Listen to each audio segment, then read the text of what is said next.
warahmatullahi wabarakatuh.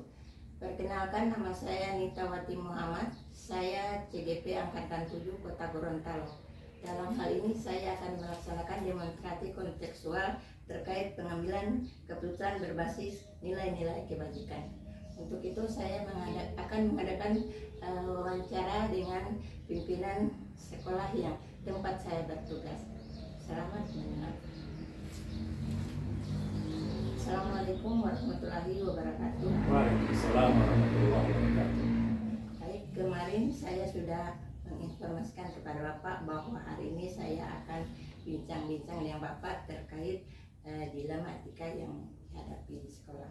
Untuk itu ada beberapa pertanyaan yang akan saya berikan. Apakah Bapak bersedia? Insyaallah siap.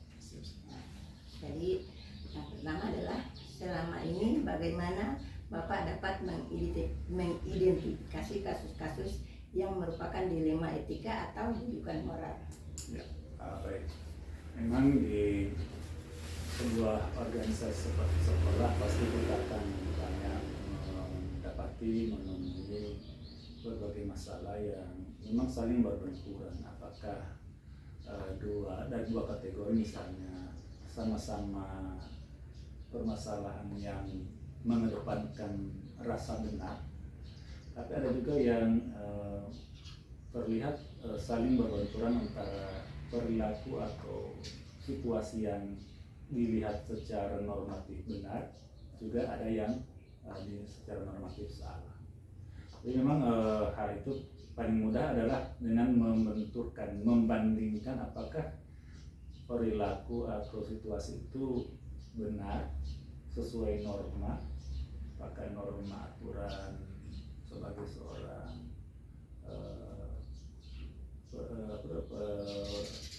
tugas, atau misalnya sesuai dengan tugas kita, ataukah itu berbenturan juga dengan norma-norma yang berlaku secara umum di masyarakat. Itu kan yang harus kita lihat. Nah, di sekolah itu biasanya satu yang misalnya hal yang simpel saja, contoh utamanya itu adalah misalnya bahwa ada kesepakatan misalnya kita itu tertib, misalnya katakanlah ada kesepakatan tentang tertib waktu, ya kan, datang dan pulang. Nah, ada situasi tertentu itu memang akan terlihat bahwa beberapa misalnya itu akan misalnya ada yang mungkin karena tanpa menyadari bahwa apa yang dilakukan itu biasanya menimbulkan juga perasaan kecemburuan bagi personil lain atau guru lain kalau misalnya di sekolah. Misalnya ada yang setiap hari misalnya datang lebih awal, ada juga misalnya yang datangnya belakangan. Itu kan juga menimbulkan permasalahan dan itu akan berimplikasi ke hal-hal yang lain. Ya, ketika kita akan mengambil keputusan sebagai pimpinan untuk memberikan semacam teguran atau pembinaan, itu kan harus mempertimbangkan benar, itu kan jangan sampai juga kejadian-kejadian itu akan berinfluence pada personil yang lain seperti itu. Nah, selama ini bagaimana Bapak menjalankan pengambilan keputusan di sekolah, terutama kasus yang ada mengandung dua kepentingan yang sama-sama benar atau sama-sama mengandung nilai kebajikan? Ya, kalau dia dalam posisi yang sama-sama benar, biasanya kita yang pertama adalah mempertimbangkan impact-nya. Ya, itu kan akibat atau misalnya efek yang akan diperoleh dari situasi tersebut. Misalnya ketika kita akan memutuskan A, apa keuntungannya, apa nilai tambahnya bagi organisasi kita sebagai satuan pendidikan. Jika kita mengambil keputusan B, apa kelemahannya, apa itu kelebihan, terus apakah dia akan memberikan dampak kemajuan, perubahan yang atau progresivitas dari perilaku itu secara berkelanjutan. Itu kan penting. Misalnya saya mengambil keputusan A, misalnya ini harus kita lakukan, atau kita harus melakukan ini, atau kita tidak boleh melakukan ini. Apa kira-kira efek secara bersambungnya ke hari-hari yang berikutnya? apakah ini lebih banyak memberikan manfaat atau jangan sampai keputusan itu justru malah hanya memberikan dampak sesaat, terlihat ada perubahan tapi kemudian lenyap lagi, hilang lagi. Itu kan harus kita perhatikan, dan maka itu yang paling penting. Seberapa besar dampaknya, seberapa besar dampaknya itu ketika kita bandingkan mana yang lebih menguntungkan, seperti itu. Langkah-langkah atau prosedur seperti apa yang bisa Bapak lakukan selama ini? Yang pasti kalau kita menghadapi dua masalah yang katakanlah dua masalah yang sama-sama benar, atau misalnya seperti ini, ketika kita akan mengambil keputusan atau ingin memastikan sebuah kegiatan yang akan kita lakukan, misalnya terkait dengan pembelajaran, misalnya model pembelajaran mana yang paling cocok kita laksanakan untuk misalnya kegiatan dengan tujuan pembelajaran seperti ini, maka kita harus pertama tentu menentukan apa kira-kira yang menjadi permasalahannya ketika kita melakukan suatu kegiatan itu kan. Tentu pertama adalah permasalahan, apa masalah yang akan kita hadapi, atau misalnya dari masalah itu kira-kira apa akar penyebabnya. Akar penyebab ini yang akan kita telusuri terus sampai benar-benar mendapatkan jawaban yang benar-benar paling akurat, yang paling valid. Kemudian yang berikut tentu dalam suatu masalah itu kan pasti ada yang harus dilibatkan kan. Apa kalau misalnya contohnya kalau sekolah itu kan yang terlihat itu yang paling dominan terlibat itu pasti adalah guru, orang tua, dan komite sekolah. Tapi juga daya dukung lingkungan perlu juga kita manfaatkan. Apakah keputusan yang kita akan tetapkan ini cakupan yang terlibatnya luas atau terbatas? Kalau cakupannya terbatas pasti hasilnya juga kurang maksimal. Maka kita harus melibatkan komunitas yang luas dari sekolah. Masyarakat sekolah itu harus benar-benar terlibat. Jangan hanya satu dua unsur saja yang terlibat. Nanti ketika programnya tidak jalan, nanti kita akan kembali mencari kambing hitam. Siapa yang akan disalahkan? Nah, sementara kita harus di awal sudah memitigasi itu, sudah harus memitigasi. Melibatkan banyak pihak Ya harus pihaknya banyak. Semakin luas yang dilibatkan, semakin banyak berarti semakin baik tingkat validitas sebuah keputusan itu kita lakukan. Baik. Hal-hal apa saja yang selama ini Bapak anggap efektif dalam pengambilan keputusan pada kasus ini? Oh ya, baik. Yang saya pikir yang paling efektif itu adalah pertama, bahwa pemimpin itu harus memiliki naluri. Karena naluri itu harus kuat. Karena terkadang kita kalau tidak memiliki naluri kepemimpinan yang kuat, maka terkadang kita kurang jeli melihat akar permasalahan. Nah, itu yang pertama. Saya memahaminya bahwa insting kepemimpinan harus tinggi. Rasa itu yang harus dikedepankan. Kemudian yang berikut tentu kita harus melihat prosedur. Prosedur itu penting. Prosedur dari sebuah pengambilan dari menentukan sesuatu pengambilan keputusan atau menentukan suatu masalah, cara pemecahan masalah itu harus berdasarkan prosedur. Jangan sampai kita terlalu serampangan kan, nabrak sana nabrak sini, bahkan aturan pun terkadang kita abaikan. Yang kedua adalah goalnya. Goals itu kan penting, tujuannya, bahwa ketika kita mendapati masalah, maka apa tujuan akhir kita? Apakah mencarikan solusi yang lebih baik ataukah solusi yang biasa-biasa saja? Mestinya kita menentukan tujuan itu adalah bahwa kita mampu menyelesaikan permasalahan yang kita hadapi, apakah itu terkait dengan dua kondisi yang sama kuatnya atau dua kondisi yang saling bertentangan. Itu yang harus kita perkuat. Baik Pak. Hal-hal apa saja yang selama ini merupakan tantangan dalam pengambilan keputusan pada kasus Billy Majikan? Oh iya, pasti yang menjadi tantangan itu adalah pertama adalah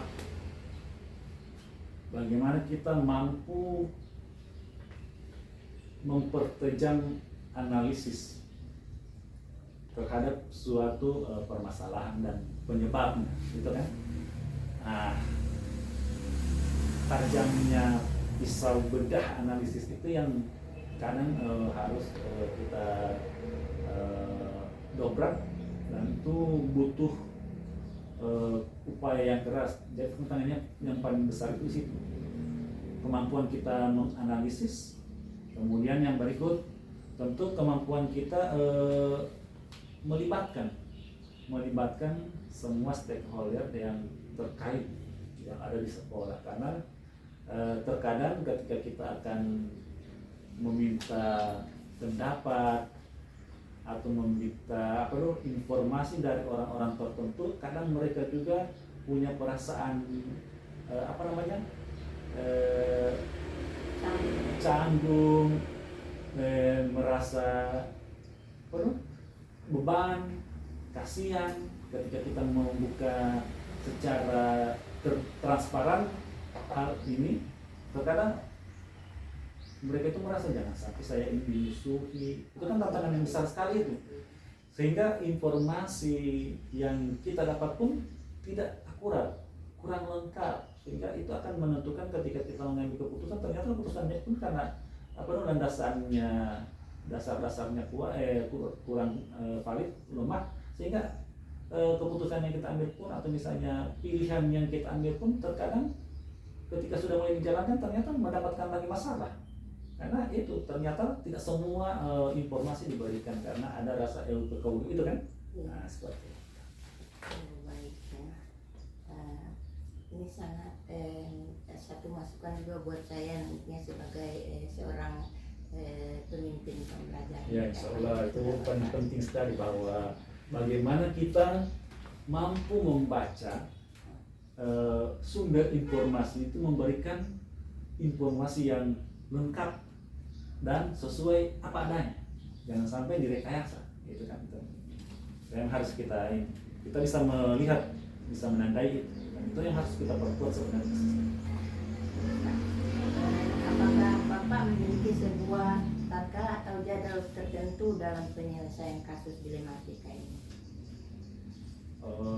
Kalau saya sih sebenarnya selalu membiasakan bahwa kita harus punya itu jadwal, bahwa setiap permasalahan harus kita tetapkan butuh berapa lama dia harus selesai dan kapan harus sudah selesai. Jangan sampai dia akan bertumpuk-tumpuk, belum selesai satu masalah, belum selesai suatu dilema, sudah muncul lagi dilema-dilema berikutnya, sehingga ketika dia menumpuk akan semakin sulit kita menyelesaikan. Jadi ketika kita menemui permasalahan harus segera dicarikan solusinya. Bahkan kalau bisa kita lakukan hari ini ya hari ini juga, tapi juga tetap memperhatikan efeknya itu kan, keterlibatan orang lain yang kita butuhkan dalam membantu penyelesaian seperti itu. Wah, luar biasa sekali ini ya. Saya dapat satu ilmu lagi tentang hal ini. Baik Pak, dari semua hal yang telah disampaikan, pembelajaran apa yang dapat Bapak petik dalam pengalaman mengambil keputusan dilematika ini? Ya, pertama satu yang paling penting bahwa kita memuliakan manusia. Itu yang paling penting, bahwa ketika kita menyelesaikan sebuah permasalahan yang sangat dilematis, maka kita harus berada dalam posisi memuliakan. Artinya apa? Ketika kita memilih salah satu, maka yang tidak terpilih harus tetap merasa dia dihargai. Itu kan yang paling penting, bahwa memilih satu dan mengabaikan yang lain bukan berarti kita tidak menghargai. Kalau kita tidak menghargai berarti kita merupakan nilai-nilai kemanusiaan yang universal, itu yang penting. Terus yang berikut, kita menjadi semakin kata agama itu tawadu, semakin bijaksana. Pagi semakin tua itu semakin berisi, semakin merunduk. Berarti kata bijaksana itu bukan berarti menabrak-nabrak aturan, tapi benar-benar menempatkan permasalahan itu berdasarkan norma, berdasarkan tata aturan yang ada, juga mampu menghargai siapa saja yang terlibat di dalam permasalahan. Itu penting. Jadi kita, apapun yang kita lakukan, kita harus mampu memuliakan, menghargai manusia-manusia yang terlibat dalam permasalahan. Jangan sampai ada yang merasa terabaikan atau misalnya terdegradasi, apalagi misalnya sampai dipojokkan. Itu yang harus kita hindari. Kenapa? Berikutnya, pada peristiwa-peristiwa berikutnya, pada kegiatan-kegiatan selanjutnya, kita akan tetap melibatkan semua, kan? Nah, kalau misalnya kita sampai merendahkan mereka, memojokkan, mereka akan menarik diri, akan menjadi introvert. Itu yang paling bahaya sekali. Apapun yang akan kita lakukan, mereka akan masa bodoh, dan itu hal. Baik Pak, terima kasih. Kali ini saya menggarisbawahi tentang ini memuliakan manusia, ya. Jadi luar biasa sekali. Kemudian ada kata tawadu, jadi luar biasa sekali ya. Pada hari ini saya sudah mendapatkan satu jawaban yang luar biasa dari Bapak. Terima kasih. Saya selaku CGP kedepannya nanti sebagai seorang pemimpin pembelajaran tentunya dapat mengambil hikmah dan pembelajaran dari apa yang sudah Bapak sampaikan. Sukses. Baik Pak, terima kasih untuk waktunya hari ini. Baik, saya akhiri bincang-bincang kita hari ini dengan untuk wabillahi taufiq wal hidayah. Wassalamualaikum warahmatullahi wabarakatuh. Waalaikumsalam warahmatullahi wabarakatuh.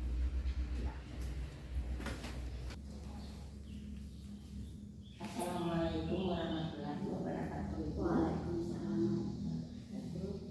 Terima kasih untuk waktunya hari ini. Sesuai dengan informasi saya kemarin bahwa saya akan melakukan wawancara dengan Ibu. Apakah boleh Bu? Boleh, silakan. Baik, terima kasih.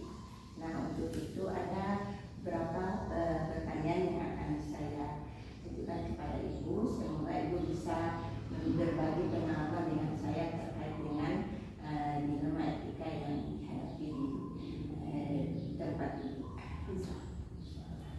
Baik Bu, jadi selama ini bagaimana Ibu dapat mengidentifikasi kasus-kasus yang merupakan dilema etika ataukah kedudukan moral? Saya melihat bahwa kasus dilema etika dalam benar melawan benar, di mana itu merupakan situasi yang terjadi ketika harus memilih dan memutuskan antara dua pilihan. Yang kedua pilihan itu secara moral saling bertentangan. Ya. Sedangkan rujukan moral yakni benar melawan salah, yaitu situasi atau keadaan ketika harus mengambil keputusan antara benar dan salah. Seperti itu ya Pak. Nah, selama ini bagaimana Ibu menjalankan pengambilan di sekolah, terutama kasus-kasus di mana ada dua kepentingan yang sama-sama benar atau sama-sama mengandung nilai kebajikan? Sebelum keputusan itu diambil, ya dalam kasus dilema etika ini, terlebih dahulu yang kita lakukan itu ya ada beberapa hal ya. Yang pertama itu mengumpulkan fakta yang terjadi, terus siapa saja yang terlibat, terus menganalisis benar salahnya ya.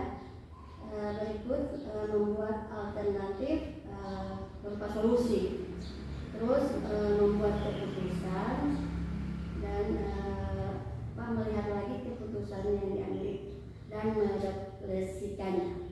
Seperti itu. Jadi merefleksikan kembali. Baik Bu. Lalu langkah-langkah atau prosedur seperti apa yang biasa Ibu lakukan selama ini? Seperti yang saya sudah jelaskan tadi ya, langkah-langkah yang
juga adanya orang-orang atau langsung yang terlibat ya, serta adanya peraturan-peraturan yang harus dipenuhi. Terus tak kalah pentingnya juga adalah nilai rasa sayang yang harus diutamakan. Iya, rasa iya, rasa sayang yang harus diutamakan.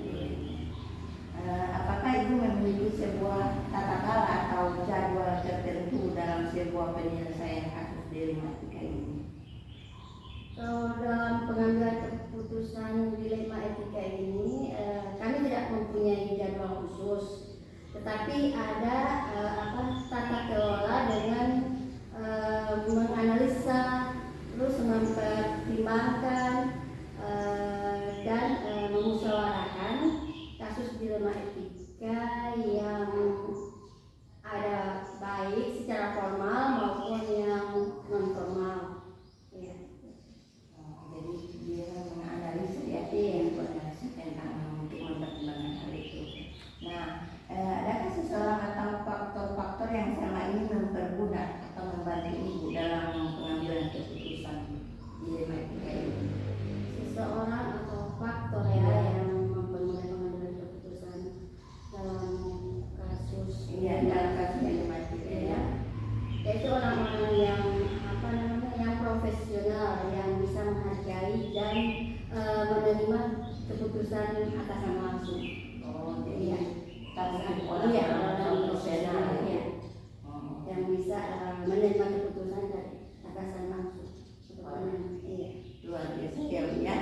Nah, dari semua hal yang telah Ibu sampaikan ini, pembelajaran apa yang Ibu petik dari pengambilan keputusan dilema etika ini? Pembelajaran yang bisa diambil dari pengambilan keputusan dilema etika, sebelum mengambil keputusan itu harus banyak-banyak menganalisa kasus yang ada ya, terus banyak pertimbangan-pertimbangan, karena setiap keputusan pastikan tidak mungkin membuat puas semua pihak yang terlibat. Karena biasanya ada kan pihak yang tidak terpuaskan. Terus semua yang terlibat dalam pengambilan keputusan harus siap menerima, terus menghormati